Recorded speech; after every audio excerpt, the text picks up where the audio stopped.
Bismillahirrahmanirrahim. Assalamualaikum warahmatullahi wabarakatuh.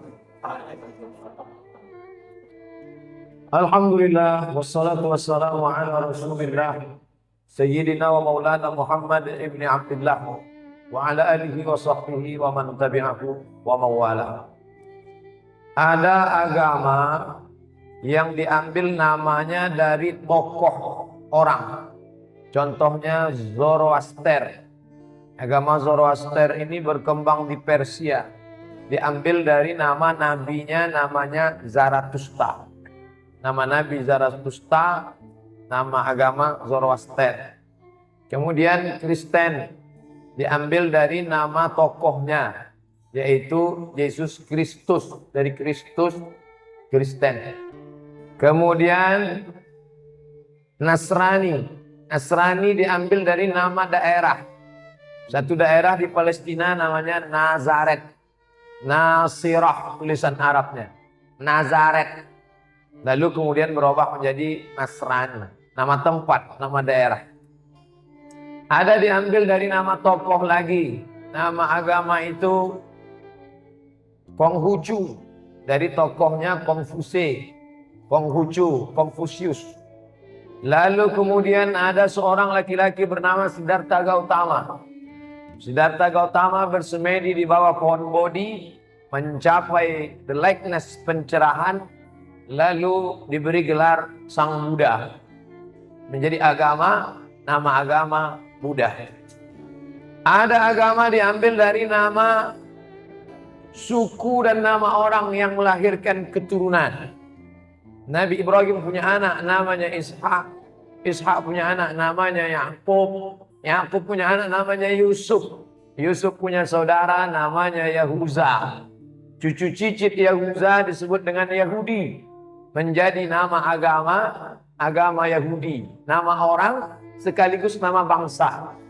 Bangsanya Yahudi, agamanya Yahudi. Apa bedanya dengan Israel? Nabi Ibrahim punya anak namanya Ishak. Ishak punya anak namanya Yakub. Yakub punya nama dua. Satu Yakub, satu Israel. Isra hamba, El Tuhan. Israel hamba Tuhan. Cucu cicit keturunan Israel disebut dengan Bani Israel. Agama sekaligus bangsa, sekaligus negara. Ini unik. Nama negara Israel. Nama agama Israel. Nama bangsa Israel. Sedangkan Islam tidak diambil dari nama tempat. Seandainya Islam diambil dari nama tempat, pastilah nama agama kita Madani. Diambil dari kota Madinah. Islam tidak diambil dari nama orang. Seandainya Islam diambil dari nama orang, pastilah nama agama kita Muhammadinism. Muhammadinism, ism artinya aliran, pemikiran. Muhammadinism, aliran pemikiran dari akal Muhammad. Tapi agama kita tidak diambil dari nama orang, tidak diambil dari nama tokoh, tidak diambil dari agama, nama bangsa, tapi diambil dari sifat dan Allah yang memberikannya. Wa raditu lakumul Islam. Apa arti Islam secara bahasa? Al-inqiyad wal khudu' wat ta'ah. Inqiyad, patuh. Khudu', merendahkan diri. Ta'ah, taat. Tunduk, patuh, merendahkan diri, taat. Itulah Islam secara bahasa. Indonesia tunduk dan patuh kepada Belanda ketika dijajah. Artinya kita tak melawan. Diambil hasil alam kita, ambillah. Tidak boleh mengiringkan negara, ikut. Islam, kalau masih mengikut hawa nafsu, belum Islam. Kalau masih mengikutkan selera, belum Islam. Al-khudu', al-inqiyad, wa ta'ah.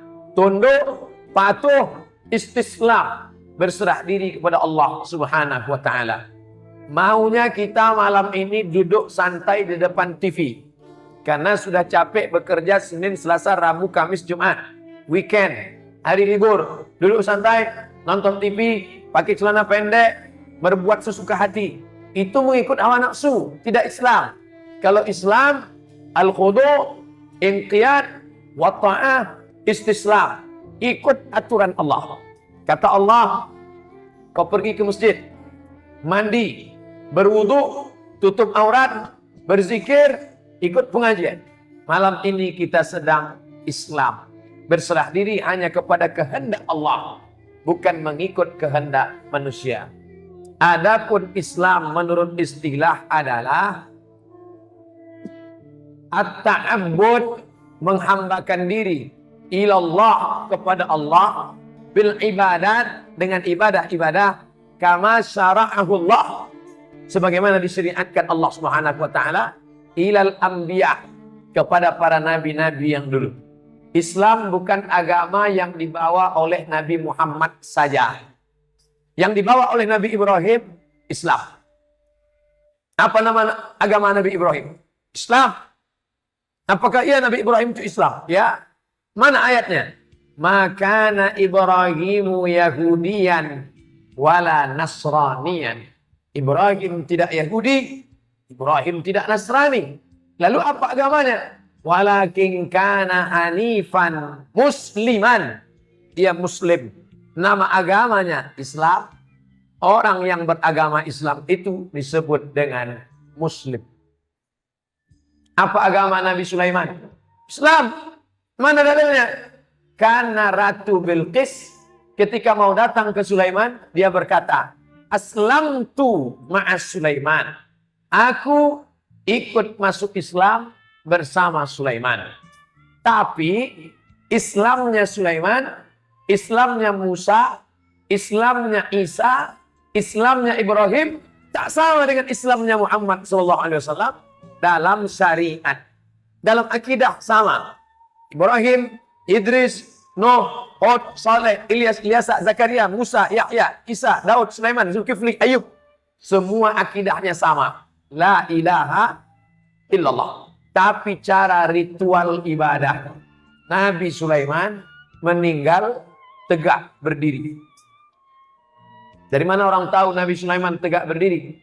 Dia sedang berdiri, patah tongkatnya, lapuk, jatuh. Rupanya dia sedang berdiri, pengawal-pengawal tentara tak ada yang berani mengganggu. Ternyata ibadah Nabi Sulaiman tegak saja berdiri. Ada Nabi lain ibadahnya sujud saja.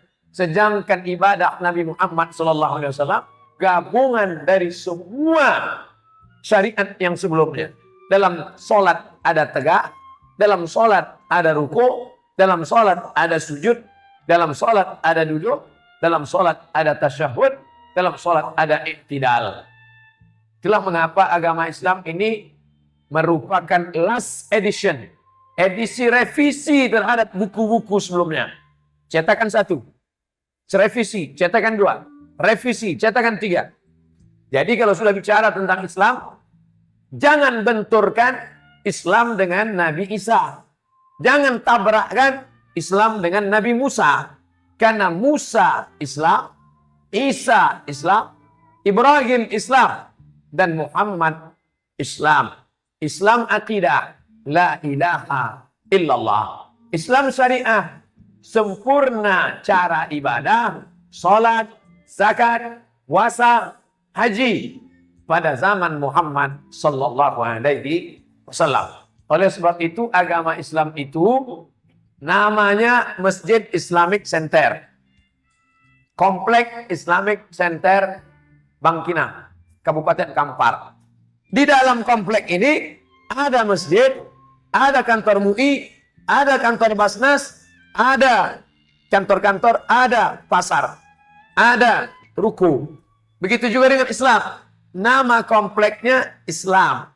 Tapi di dalam Islam ini ada 3 bagian. Yang pertama akidah, yang kedua syariah, yang ketiga akhlak. Siapapun ustadz yang mengajar di sini tak keluar dari 3. Akidah, syariah, akhlak. Apa itu akidah? Wujud, qidam, baqa, khalafatul awadis, yamu binafsi, wa'daniyah, qudrat, yamu binafsi, wa'ar kalam, takdir, hari kiamat, surga, neraka, alam barzakh, alam kubur, titian siratal mustaqim, Itu akidah, keyakinan kita. Syariah, hukum, halal, haram, makruh, mubah, sunat, sunat muakkad, jual beli, gadai menggadai, hutang piutang, puasa, nikah. Ini namanya syariat. Yang ketiga, akhlak. Cerita tentang hati. Hasad, dengki, busuk hati, riya, sum'ah, takabur. Setelah dibersihkan hati dari yang kotor, lalu diisi dengan ridha, tawakal, qanaah, suhud. Nah, ini semua cerita tentang akhlak. Kebetulan ustadz-ustadz kita fokus dalam bidang ini. Ada ustadz kajiannya masalah hati saja. Ada ustadz kajiannya masalah fikih saja. Ada ustadz kajiannya masalah akidah saja. Itulah inti ajaran Islam. Nah, ini tentang masalah Islam menurut bahasa dan istilah. Nah, sekarang Nusantara. Nusa artinya pulau. Nusa dua, pulau. Antara artinya luar. Luar. Bapak, saya. Di luar bapak, di luar saya, antara. Antara saya dan bapak, di luar kita. Maka Nusantara, pulau-pulau yang di luar. Di luar apa maksudnya? Di luar Jawa, Sumatera, Kalimantan, Papua. Ini pulau-pulau yang ada di luar. Maka kepulauan ini disebut dengan Nusantara. Muncul itu istilah dulu. Bahasa Sanskerta. Tapi kemudian kita memberi nama negara kita dengan sebutan Indonesia. Indo diambil dari kata India. Agama Hindu, bangsa India. Indo, Hindu, India. Nesia, Nusa. Nesia, Nusa. Pulau. Nesia, pulau. Indonesia, pulau-pulau yang berada di balik India. Maka keluar dari Makkah, Irak. Keluar dari Irak, Persia. Selesai Persia, Pakistan. Habis Pakistan, India. Habis India, Bangladesh. Keluar dari Bangladesh, masuk Myanmar. Dari Myanmar, Laos, Kamboja, Vietnam, turun ke bawah Thailand. Dari Thailand masuk ke Malaysia. Turun dari Malaysia, Sumatera, Jawa, Kalimantan, Sulawesi. Pulau-pulau yang kecil di balik India, itulah disebut dengan Indonesia. Makanya dalam bahasa Arab, Indonesia ini terjemahan bahasa Arabnya Al-Juzur Al-Hindiyah. Juzur jamak dari jazirah. Jazirah pulau. Juzur pulau-pulau. Indonesia dulu namanya Al-Juzur Al-Hindiyah. Pulau-pulau yang ada di balik India. Ini Islam, ini Nusantara, ini Indonesia. Ini sudah menjadi mata kuliah wajib di IAIN Susko, UIN Suska. Nama mata kuliahnya SIAT. S-I-A-T. Studi Islam Asia Tenggara. Cuman beda nama saja. Islam di Nusantara, Islam di Indonesia, Islam di Asia Tenggara. Karena kalau sudah disebut Nusantara, itu bukan cuma Indonesia. Indonesia, Thailand, Malaysia, Brunei Darussalam, Singapura. Karena nama-nama ini datang belakangan setelah penjajahan Barat. Indonesia yang dijajah Belanda. Semua yang dijajah Belanda memproklamirkan diri merdeka. Indonesia. Sedangkan yang dijajah Inggris, Malaysia, Brunei Darussalam, Singapura. Dijajah oleh Inggris. Ada satu negara mengaku tak pernah dijajah. Disebut dengan negeri gajah putih. Itulah dia Thailand. Thailand. Land tanah. Thailand tanah Thailand. Mereka mengaku tak pernah dijajah. Tapi keseluruhan ini sebelum datangnya orang-orang barat menjajah kita, ini disebut dengan Nusantara. Pada masa kerajaan Sriwijaya. Lebih tua daripada Majapahit. Sriwijaya kekuasaannya Palembang sekarang menguasai sampai ke Vietnam, Thailand, Laos, Kamboja, Filipina. Begitulah hebatnya dia. Makanya Majapahit Presiden Soekarno ingin membuat negara besar, cita-citanya besar, sama seperti kebesaran kerajaan Majapahit sebelum Majapahit, yaitu kerajaan Sriwijaya. Kita mesti paham ini dengan benar, karena kalau tidak kita akan keliru memahami kajian kita malam ini, Islam di Nusantara.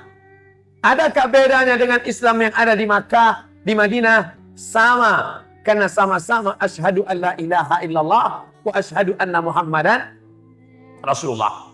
Tapi kita mau menunjukkan bahwa kami di Nusantara ini punya ulama-ulama yang kaliber internasional, yang hafal Quran, yang hafal hadis. Bukan cuman mengekor, bukan cuman copy paste, tapi orang yang hebat-hebat, luar biasa. Orang Nusantara yang pertama menerjemahkan Al-Quran dalam bahasa Melayu, seorang laki-laki bernama Syekh Abdul Rauf As-Singkili. Kitabnya berjudul Tarjuman Al-Mustafid. Kalau tak ada dia, mungkin hari ini dia yang paling berjasa. Setiap kita membaca terjemah Al-Quran, mengalir pahalanya kepada almarhum Syekh Abdul Rauf As-Singkili. Syekh Abdul Rauf As-Singkili, orang Aceh tak mau memanggil namanya. Orang Aceh nyebut nama tak sopan. Sama seperti kita, anak kecil dipanggil nama, orang besar disebut gelar. Makanya kalau kita pidato, nan kete indak disebut namo, nan godang indak dimbau golau. Yang besar itu ada gelarnya. Orang tak boleh sebut nama, tak sopan. Makanya orang Aceh tak menyebut Abdul Rauf, tidak. Tapi disebutnya siapa? Syah Kuala. Syah, bukan Syiah. Banyak orang keliru. Kau kuliah di mana? Banda Aceh. Di universitas apa? Universitas Syah Kuala. Bukan Syiah. Syah Kuala tak ada hubungan dengan Syiah. Syiah artinya syekh. Karena orang Aceh menyebut syekh, Syiah. Syekh Kuala. Karena kebetulan makamnya di Kuala. Yang ketika datang banjir bandang tsunami, makam itu tak tersentuh tsunami sama sekali. Di antara karomah Syekh Abdul Rauf As-Singkili. Singkili di ujung namanya itu menunjukkan kampungnya. Al-Makki, orang Makkah. Al-Madani, orang Madinah. Al-Kampari, orang Kampar. As-Singkili, orang Singkel. Aceh Singkel. Syekh Abdul Rauf As-Singkili, orang pertama yang menerjemahkan Al-Quran. Dan dia punya kitab hadis Syarah Arba'in. Arba'in 40. Dikumpulkannya hadis 40 ditulisnya. Dan dia juga punya buku tentang nasihat-nasihat untuk raja-raja Aceh. Ini ulama besar, luar biasa. Syekh Abdul Rauf As-Singkili punya murid. Muridnya ini datang dari Jawa Barat. Namanya Syekh Abdul Muhi Pamijahan. Makamnya masih diziarahi orang. Tempat keramat sampai sekarang. Dimuliakan orang. Lalu kemudian Syekh Abdul Rauf As-Singkili punya murid datang dari Sulawesi. Bernama Syekh Yusuf Al-Makassari. Makassari diambil dari nama suku Makassar. Syekh Yusuf Al-Makassari datang dari Makassar, belajar ke Aceh. Datang dari Jawa Barat, belajar ke Aceh. Dan satu lagi murid Syekh Yusuf, Syekh Abdul Rauf As-Singkili punya murid bernama Syekh Burhanuddin, berasal dari Ulakan, Sumatera Barat, bumi Minangkabau. Ini menunjukkan zaman mereka belum ada Google, belum ada internet, tapi mereka sudah punya jaringan ulama di Nusantara. Dari Sulawesi bisa ke Sumatera, dari Sumatera Barat bisa ke Aceh, dari Jawa Barat bisa datang ke Aceh. Padahal waktu itu transportasi. Sekarang saja saya ceramah ke Ujung Pandang, rasanya jauh. Pekanbaru, transit Jakarta. Dari Jakarta ke Ujung Pandang. Kemarin dari Pekanbaru, transit Jakarta. Dari Jakarta ke Balikpapan. Dari Balikpapan baru ke Samarinda. Begitu sekarang cepatnya, kita tetap lelah, capek. Bagaimana mereka dulu? Jadi dengan mengkaji Islam di Nusantara tidak ada bedanya dengan Timur Tengah, tapi membangkitkan lagi semangat anak-anak muda kita bahwa kita bukan Islam copy paste, bukan hanya mengikut ulama yang ada di Timur Tengah, tapi juga orang-orang kita cerdas. Sehingga tidak lagi ada alasan, kenapa kamu tidak paham Islam? Saya kan bukan orang Arab. Kenapa kamu tidak serius belajar? Saya kan bukan orang Arab. Kita walaupun orang Nusantara, tapi kualitas keislaman, berpikir, kekuatan hafalan kita tak kalah dengan mereka. Ada seorang ulama menulis tafsir tebal. Nama tafsirnya Marah Labid fi Kasfi Ma'anil Quranil Majid. Bergelar Sayyid Ulama'il Hijaz. Sayyid pemimpin. Ulama. Alim. Satu alim. Dua aliman. Kalau banyak ulama. Sayyid ulama. Pemimpin ulama-ulama. Hijaz. Makkah, Madinah. Disebut dengan Hijaz. Kalau nanti ada yang menyebut dari mana nih? Dari Hijaz. Hijaz nama lama Makkah dan Madinah. Pemimpin ulama Makkah dan Madinah. Siapa namanya? Syekh Muhammad Nawawi Al-Bantani. Al-Bantani di ujung namanya menunjukkan asal daerahnya. Banten, Nusantara. Lalu kemudian ada seorang ulama ahli hadis. Muhammad Nawawi Al-Bantani ahli tafsir. Bagaimana dengan bidang hadis? Spesialisasi. Profesor Munzir, tafsir. Profesor Ilyas Husti, hadis. Dr. Mawardi Muhammad Saleh, fikih. Dr. Mustafa Umar, tafsir. Dr. Dasman Yahya, hadis. Mereka punya spesialisasi bidang macam-macam. Islam sudah mengatur itu. Imam Bukhari, hadis. Imam Tabari, tafsir. Imam Syafi'i, fikih. Imam Asy'ari, akidah. Spesialisasi. Itu SPOG, spesialis kandungan. Itu SPOT, spesialis ortopedi tulang belakang. Itu spesialis jantung koroner. Itu spesialis, pokoknya spesialis lah. Nah, jadi spesialis dalam bidang kedokteran itu juga ada dalam bidang Islam. Nah, ulama di Nusantara ini sudah punya spesialisasi. Bidang hadis, Syekh Mahfud At-Tirmidzi. Bukunya bahasa Arab. Dibaca orang Arab. Dicetak di Arab. Di Beirut, Lebanon. Nama Mahfud At-Tirmidzi. Tirmidzi itu mana? Pacitan, Jawa Tengah. Cucunya masih ada, cicitnya sekarang. Pemimpin pesantren, Syekh Mahfud At-Tirmidzi. Lalu kemudian ada ulama, puncak ulama Nusantara. Menjadi mufti. Kampar punya mufti. Namanya Dr. Mawardi Muhammad Saleh. Pernah jadi mufti di Rokan Hulu.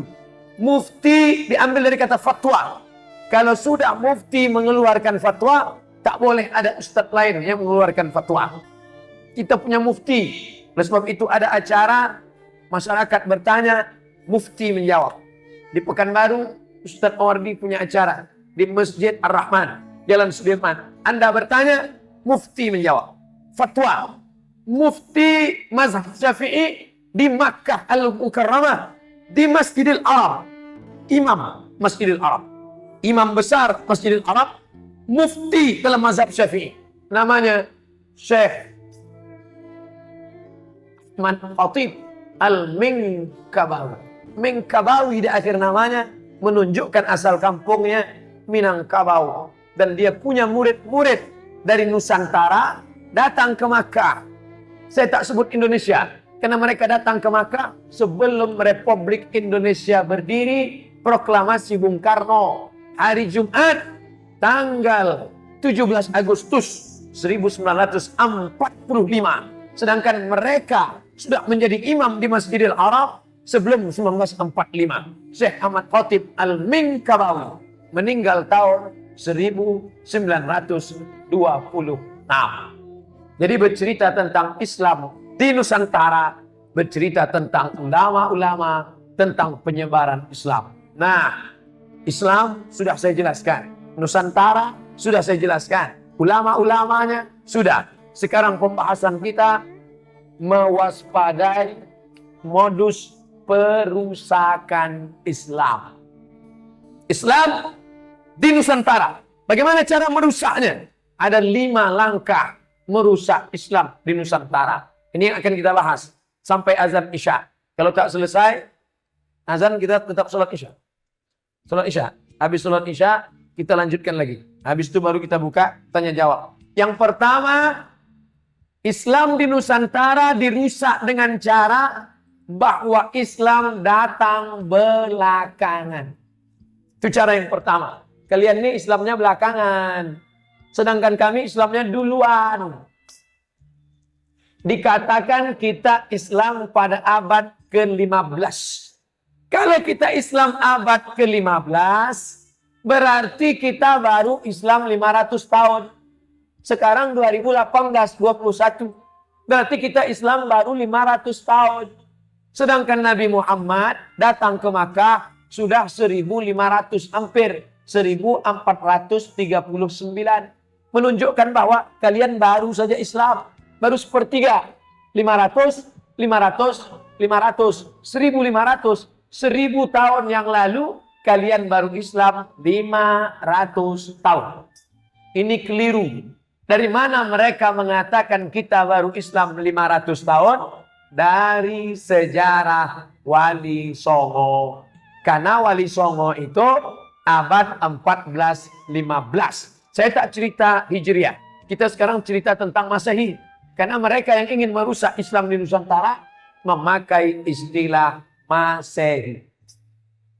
Saya ziarah ke makam wali yang paling tua, Sunan Ngampel, yang namanya diabadikan sebagai Uin Sunan Ampel, Surabaya.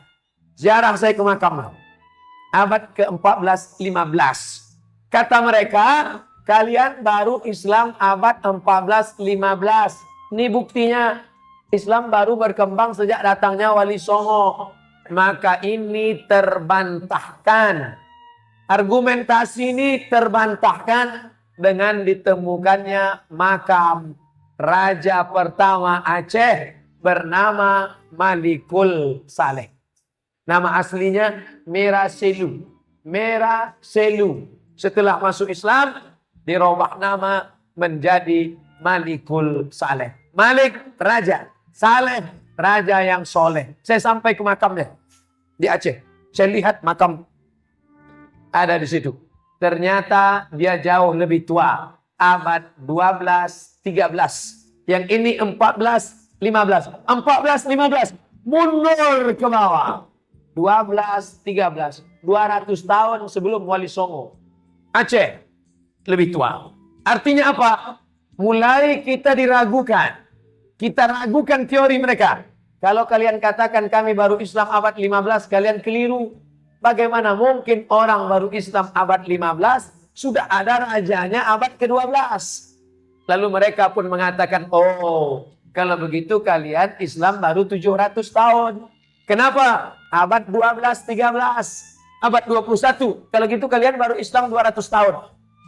Mungkinkah orang tiba-tiba datang ke bumi Nusantara, lalu kata orang Jawa, ujuk-ujuk tiba-tiba, tak ada angin, tak ada hujan, langsung buat kerajaan? Mana mungkin? Itu menunjukkan Islam lebih awal dari abad ke-12. Tak mungkin orang tiba-tiba datang ke kampung orang, langsung buat kerajaan. Menunjukkan Islam sudah ada sebelum abad ke-12 Raja Malikul Saleh. Terbantahkan teori Malikul Saleh. Dengan apa?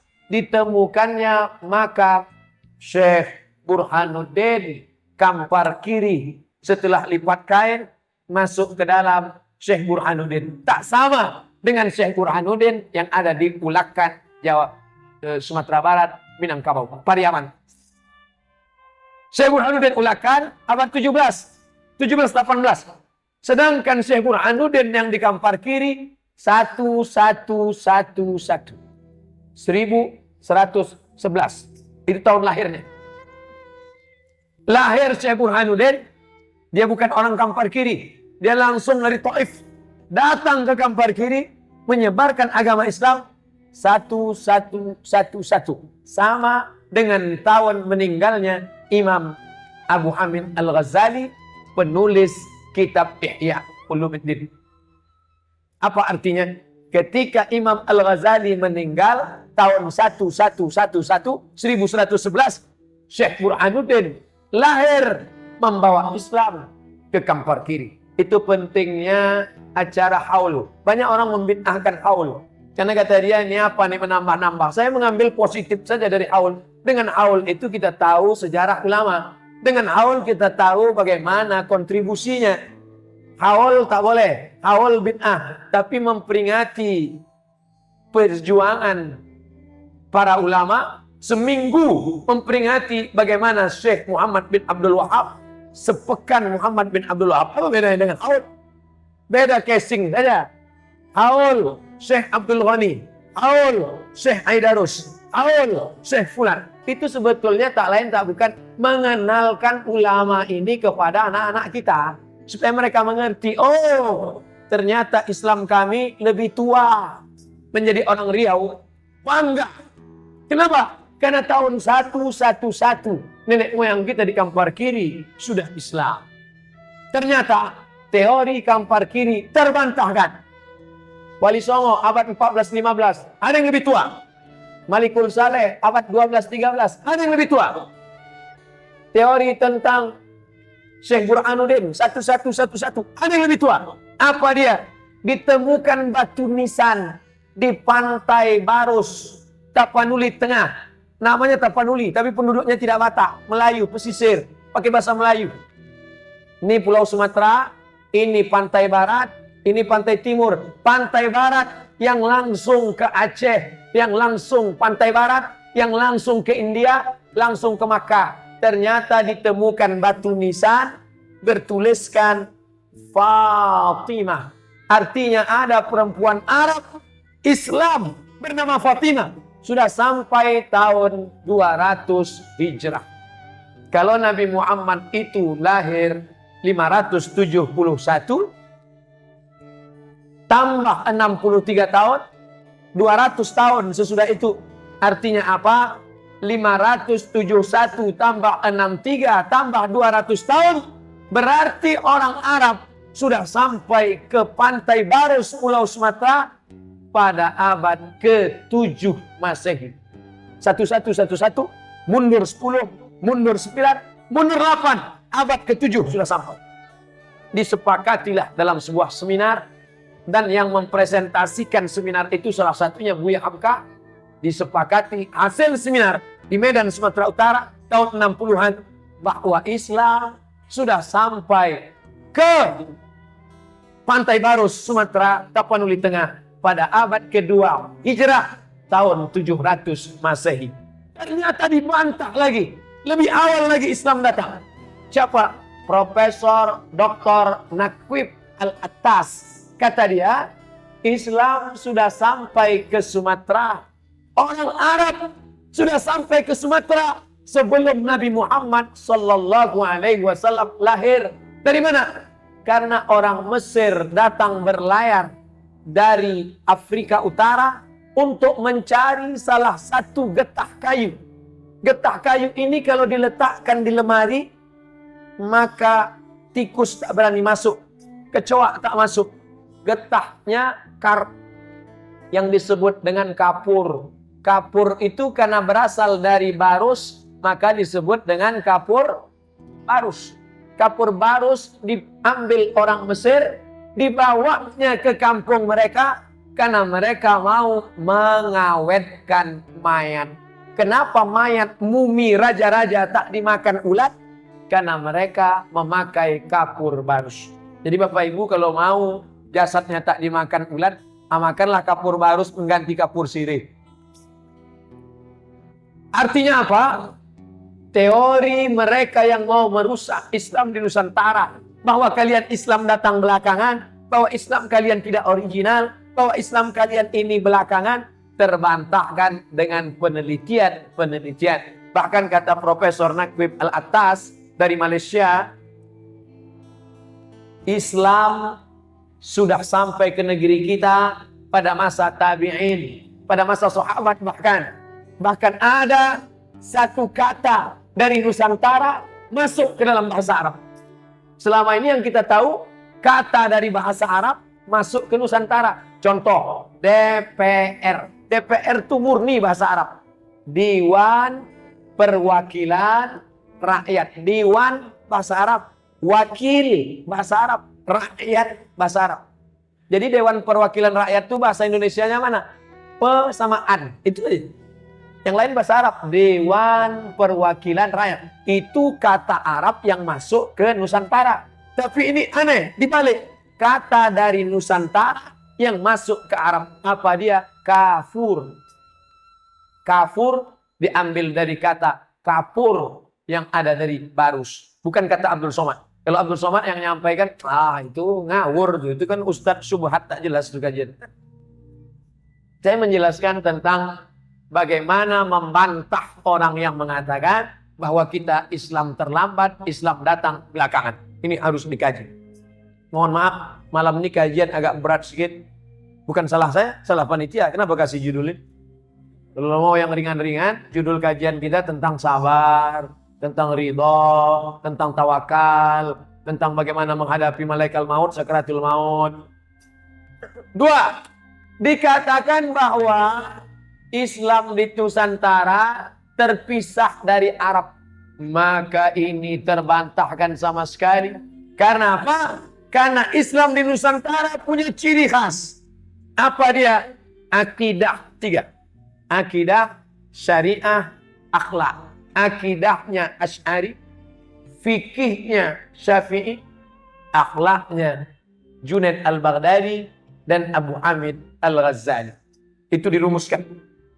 Ormas-ormas merumuskan. NU, Nahdlatul Ulama, dirumuskan oleh Kiai Haji Bishri Sansuri, Kiai Haji Hasyim Asy'ari. Apa itu Nahdlatul Ulama? Apa itu Ahlussunnah wal Jamaah?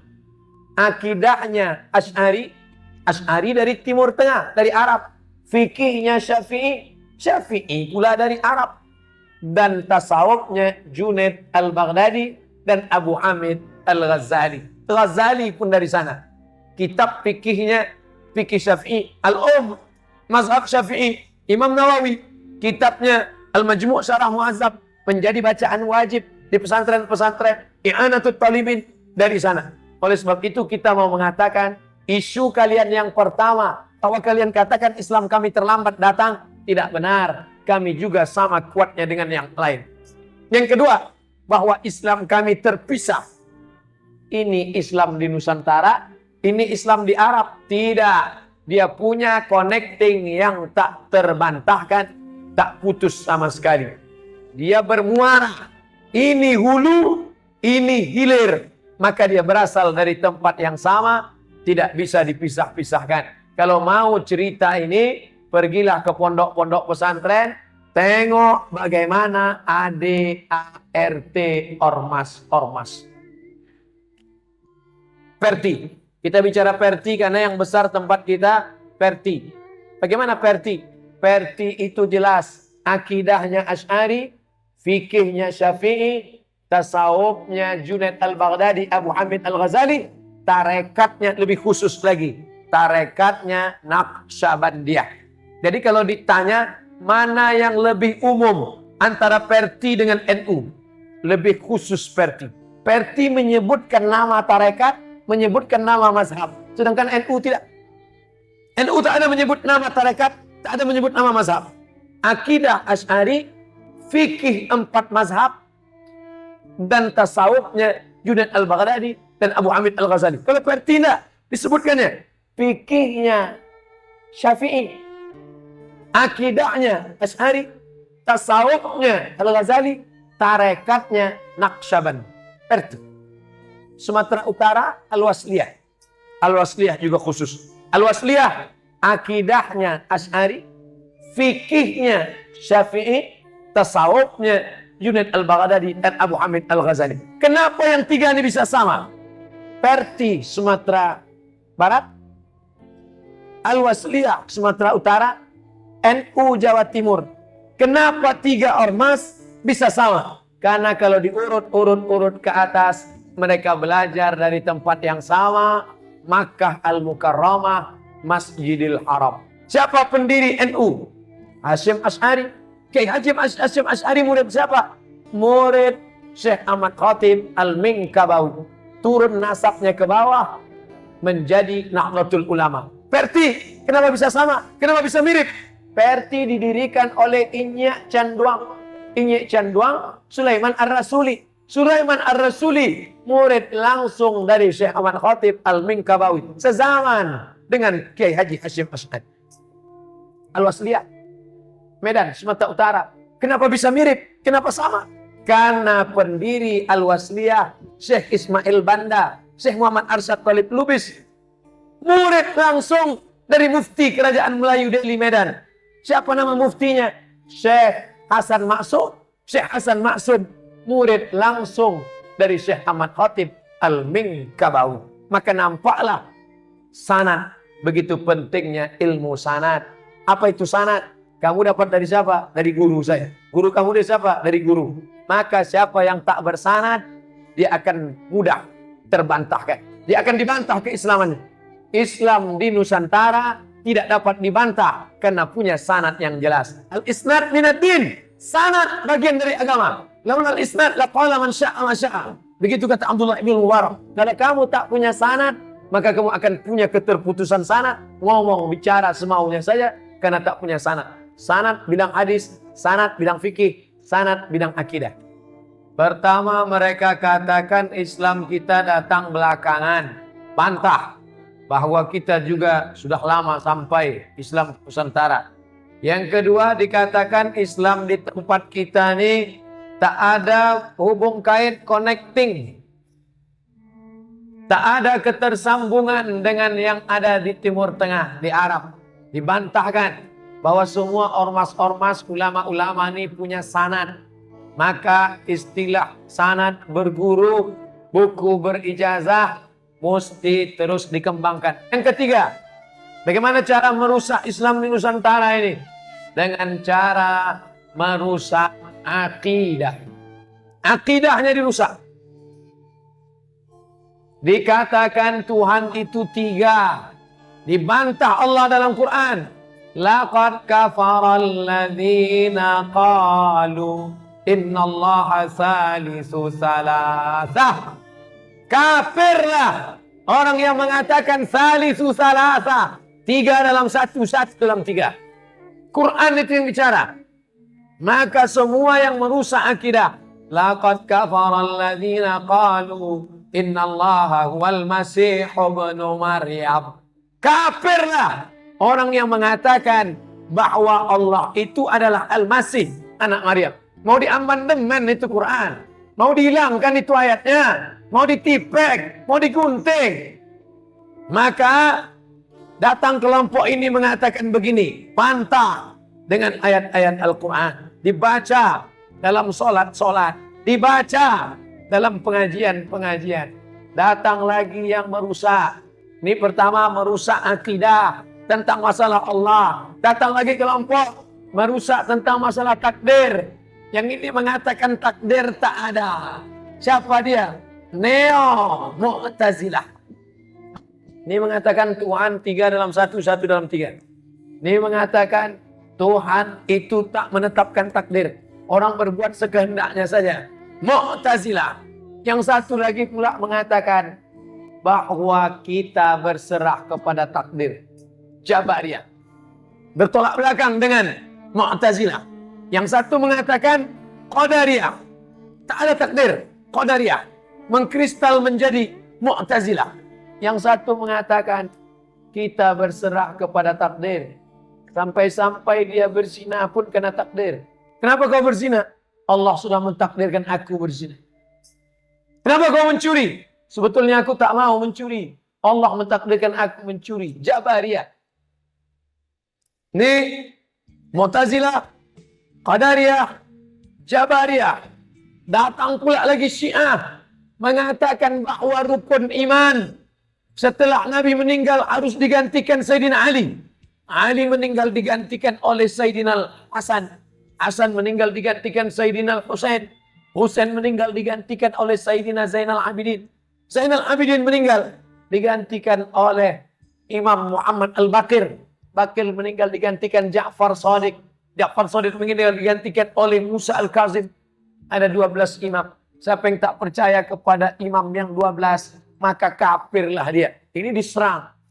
Kita seperti Islam di Nusantara, ayam panggang di atas meja makan, datang Mu'tazilah, datang Qadariyah, datang aliran ini, datang aliran ini, datang Syiah, datang Ahmadiyah.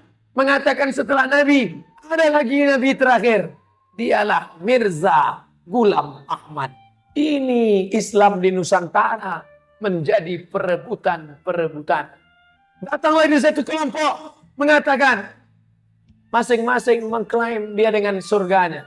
Mu'tazilah mengatakan masuk surga, yang lain tidak.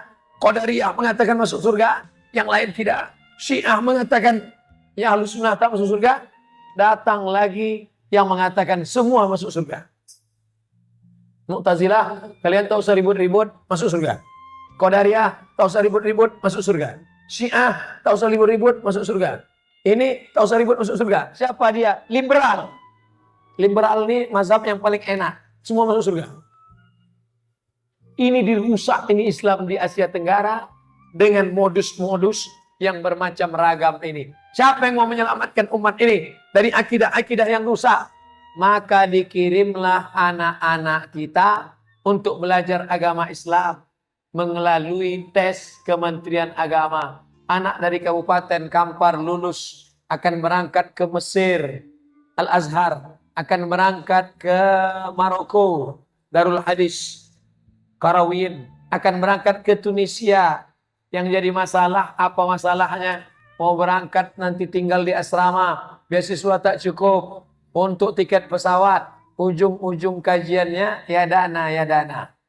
Itulah tadi kotak-kotak disebar tadi, supaya diisi dengan duit orang sebanyak ini, yang tak bisa banyak sikit, tak penuh ke bawah ke atas, supaya bisa terbantu anak-anak kita ini. Kenapa tak disebar kotak? Katanya kotak mau disebar. Kotak tak disebar Pak Ustadz, karena orang Kabupaten Kampar bersedekah, tak lagi main kotak, langsung kirim rekening. Itu hebatnya. Nah, akan disebar. Yang tak bawa duit, kirim kartu ATM, kartu rekening. Kenapa? Inilah yang akan menyelamatkan Islam di Asia Tenggara di tengah perebutan masalah akidah. Mu'tazilah, Khawarij pula mengatakan, siapa yang tak ikut ini, halal darahnya. Khawarij menghalalkan darah Sayyidina Ali. Ali kafir, Muawiyah kafir, Amr bin As kafir. Sahabat Nabi mereka kafir kan? Ali kafir, Muawiyah kafir, Amr bin As kafir. Ini diutus 3 orang untuk membunuh mereka. Kebetulan sampai ajal Sayyidina Ali, mereka tikam waktu subuh, meninggal Ali. Jangan bayangkan yang menikam Sayyidina Ali itu pemabuk. Jangan bayangkan yang menikam Sayyidina Ali itu perampok. Yang menikam Sayyidina Ali orang yang secara ibadah ritualnya baik. Abdurrahman ibnu Muljam. Abdurrahman ibnu Muljam itu bukan orang tak sholat. Abdurrahman bin Muljam itu bukan orang tak baca Quran. Dipotong tangannya, lidahnya tetap berzikir. Potong tangannya, lidahnya tetap berzikir. Potong kakinya, lidahnya tetap berzikir. Ketika lidahnya mau dipotong, potong lidahnya, menangis dia. Kenapa waktu dipotong tanganmu kau tak menangis? Aku masih bisa berzikir. Dipotong kakimu, kenapa kau tak menangis? Aku masih bisa berzikir. Jangan potong lidahku, karena aku tak bisa berzikir menyebut Allah. Itu yang membunuh Sayyidina Ali. Khawarij itu bukan tak sholat. Khawarij itu sholat, berzikir. Lalu salahnya apa? Mengkafirkan sahabat. Nanti kalau nampak ada orang rajin sholat, rajin puasa sunat, rajin baca Quran, tapi menengok sesama kita macam menengok kafir, ciri-ciri Khawarij. Syekh Ali Jum'ah menyebutnya apa? Khawarijul Asr. Khawarijul Asr. Khawarijul Asr itu artinya apa? Khawarij zaman now. Mu'tazilah, Qadariyah, Jabariyah, Ahmadiyah, Khawarij. neoliberal, liberal, ini akan merebut kepala anak-anak kita. Dengan apa? Dulu, Khawarij zaman dulu, Mu'tazilah zaman dulu, pengajian. Zaman sekarang mereka tidak punya pengajian, tapi punya grup WhatsApp, punya grup dalam YouTube, punya grup dalam internet, menyebar, merusak kepala anak-anak kita. Memang judul kajian malam ini luar biasa. Modus perusakan Islam di Asia Tenggara. Semua benar, semua masuk surga.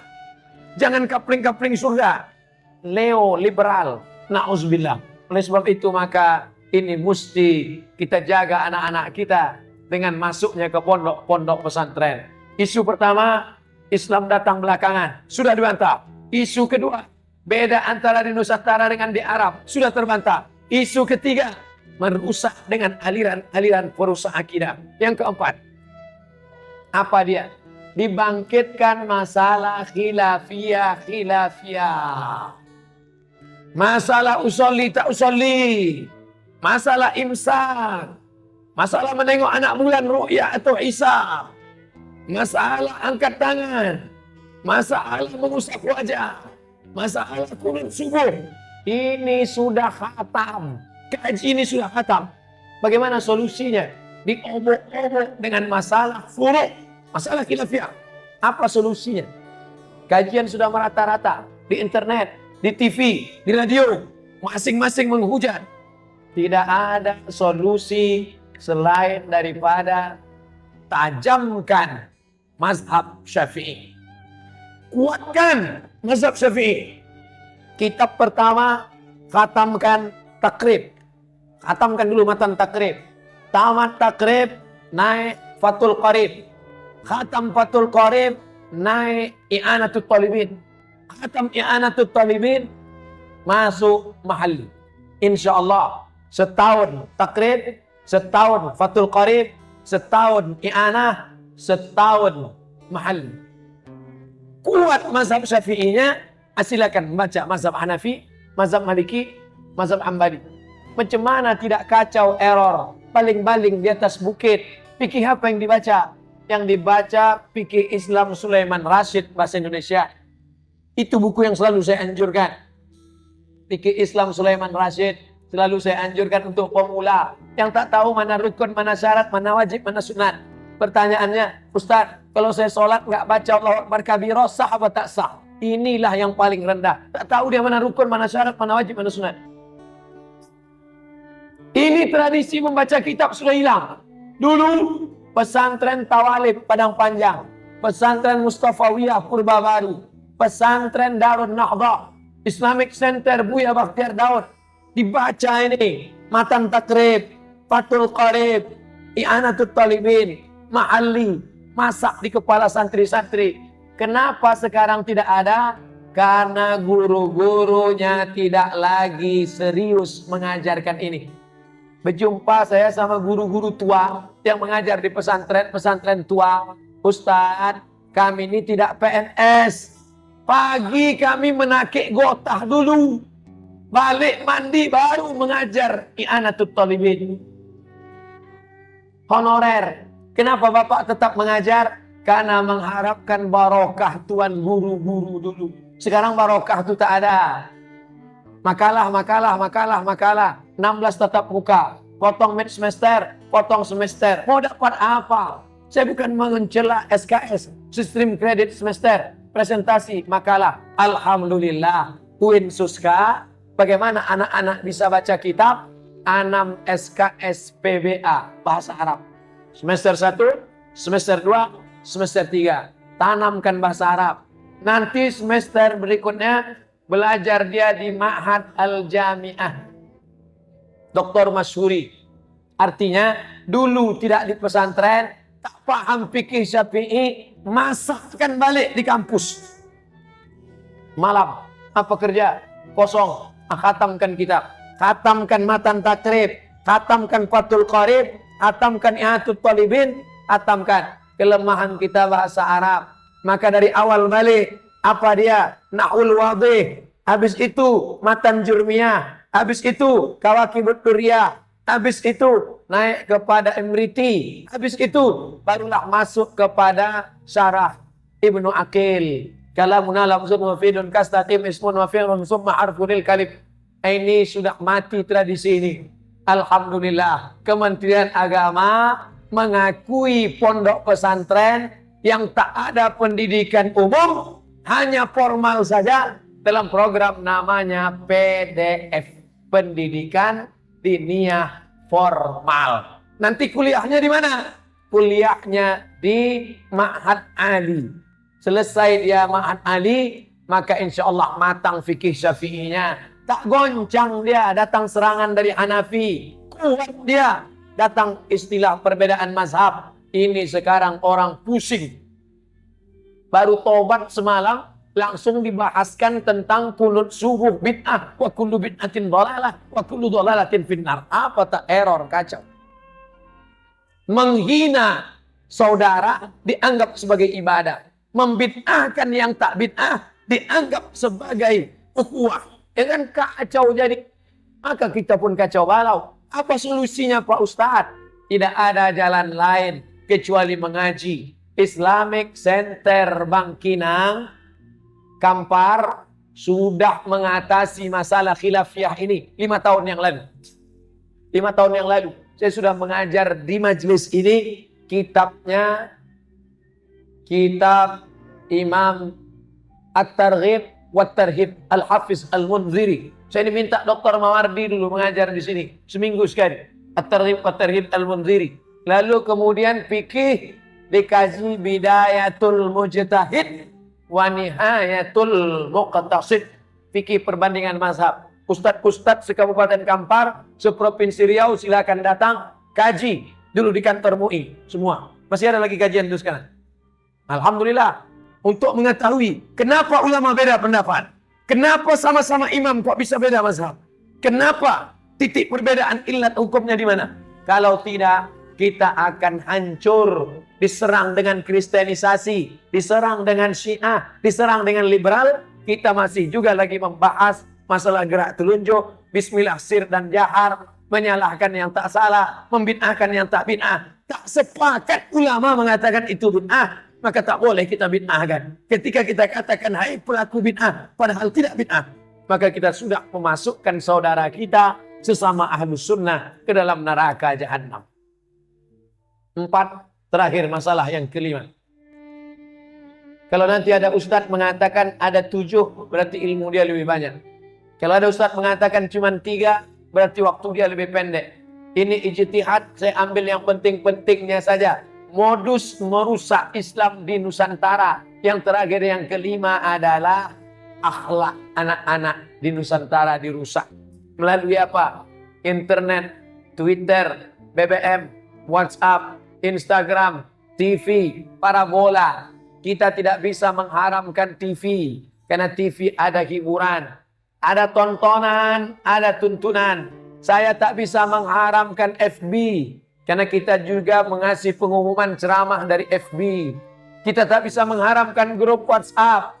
Karena kita juga mengambil manfaat dari grup. Kita tak bisa mengharapkan YouTube. Karena jamaah kenal ustadz dari YouTube. Dari mana anak-anak kecil ini kenal? Karena mereka nonton dari YouTube. Dari mana mereka tahu bapak ibunya menengok YouTube ditontonkannya ke anaknya? Oleh sebab itu maka ini pisau bermata dua. Satu sisi bisa memotong ayam, memotong itik, memotong kambing, memotong sayur. Tapi juga dia punya pisau tajam matanya di atas. Memotong urat leher, memotong urat nadi. Anak-anak kita di Nusantara akan mati disebabkan penyebaran ateis melalui internet, grup-grup WhatsApp yang merusak. Maka mesti cerdas. Alhamdulillah HP-nya sudah cerdas. Namanya smartphone. HP-nya cerdas. Yang punya HP bohongan. Tak punya kecerdasan untuk memilah dan memilih. Tak punya kecerdasan untuk menengok mana web yang membawa kepada maslahat, web yang membawa kepada mudarat. Kita jaga malam ini dari 5 modus yang merusak Islam di Nusantara. Yang pertama, dikatakan Islam kau terakhir belakangan datang. Tidak. Islam kami juga awal datang. Dikatakan Islam engkau terputus dari Timur Tengah. Tidak. Karena ulama-ulama kami punya sanad yang bersambung kepada ulama di Timur Tengah. Dikatakan akidah kau rusak. Datang Jabariyah, datang Mu'tazilah, datang Qadariyah, datang Syiah, datang Ahmadiyah, datang liberal. Kuatkan lagi akidah Asy'ariyah. Fikih diangkat khilafiyah, bid'ah tak bid'ah dibantahkan. Kuatkan lagi fikih Syafi'i. Daftarkan anak-anak ke pondok pesantren, masukkan ke fakultas syariah. Kuat akidahnya. Bukan talaki baca kitab. Jangan lagi ceramah umum tak tentu arah. Baca kitab, khatamkan, terjemahkan, sampaikan, ringkaskan, buatkan modul sehingga pengajian bergizi, berkualitas, akhlak. Maka mesti orang tua mengontrol anak. Sayang anak bukan dengan memberikan gadget HP, sayang anak bukan dengan membelikan TV di kamar besar-besar, tapi sayang kepada anak dengan cara memasukkan ke sekolah agama, pondok tahfiz Quran, rumah-rumah hafal Quran, tempat-tempat pendidikan bahasa Arab. Karena kita tak bisa lepas dari bahasa Arab. Itulah 5 yang dapat saya sampaikan. Yang baik datang dari Allah, yang tak baik dari hamba Allah yang dhaif. Saya berangkat ke Mesir tahun 1998. $1 $20.000. 98 $1 $20.000. Membuat proposal lah saya ke BAS, Badan Amil Zakat Provinsi Riau. Aku Abdul Somad mau ke Mesir, minta tolong bantuan. Alhamdulillah datang balasan. Silakan besok datang ke kantor Badan Amil Zakat Provinsi Riau, akan ada bantuan untuk berangkat ke Mesir. Saya pun datang, dibuka amplop Rp200.000. Sekarang diangkat saya jadi Duta Nasional Badan Amil Zakat Republik Indonesia. Alhamdulillah. Di mana-mana kalau saya ceramah di Pemda, ini adalah anak yang dulu kami kirim. Tapi loh yang ingin mawa. Kenapa saya sampaikan malam nih? Jangan sampai nasib saya 20 tahun yang lalu, 2008, sekarang 2018. 1998 saya berangkat. Sekarang 2018, pas 20 tahun. Malam nih anak kemanakan kita akan berangkat ke Mesir, akan berangkat ke Tunisia, akan berangkat ke Sudan. Mana yang punya duit, masukkanlah. Jangan 200.000 lagi. Masukkan 2 juta, 5 juta, 10 juta masuk. Mereka akan balik 20 tahun akan datang. Hari ini mereka menyebar nih, 20 tahun akan datang, mereka akan datang duduk berceramah di sini. Video mereka akan viral. Banyak yang minta foto sama mereka. Nanti seperti dulu 20 tahun lalu orang tak memandang kita macam lalat, dia tengok kita. Hari ini berlomba-lomba dia ingin minta foto, mau like and share. Dunia berganti, musim berubah. Bapak Ibu yang dimuliakan Allah SWT, akan bangkit Riau ini ke depan dengan pulangnya anak-anak, adik-adik, kawan-kawan, sahabat-sahabat. Bapak Ibu yang dimuliakan Allah. Begitu juga anak-anak kita ini. Umur mereka 18-19 tahun. Kita kirim mereka. Pulang mereka 20 tahun akan datang. Mereka yang akan ceramah di masjid. Mereka yang akan menyelamatkan dari yang 5 tadi. Menyerang Syiah. Menyerang liberal. Menyerang Qadariyah. Menyerang Khawarij. Siapa yang akan menyelamatkan anak kita? Mereka ini akan menyelamatkan. Ustaz Somad 20 tahun akan datang. Udah tak sanggup ceramah lagi. Ini ceramah nih sebentar nih, tak lama. Ada 5 tahun lagi asal ditarik. Asal. Nak batuk. Mereka ini akan melanjutkan estafet kita. Oleh sebab itu, kalau mau beramal jariah tak putus, angkatkan mereka. Bapak kenapa tak ngisi kotak tadi? Tanggung kecil tuh Pak Ustaz. Saya langsung kasih tiket. Nih tiket untuk dia. Tiket ke Mesir Pak? Enggak, ke Jakartanya. Bapak sanggup ke Mesir?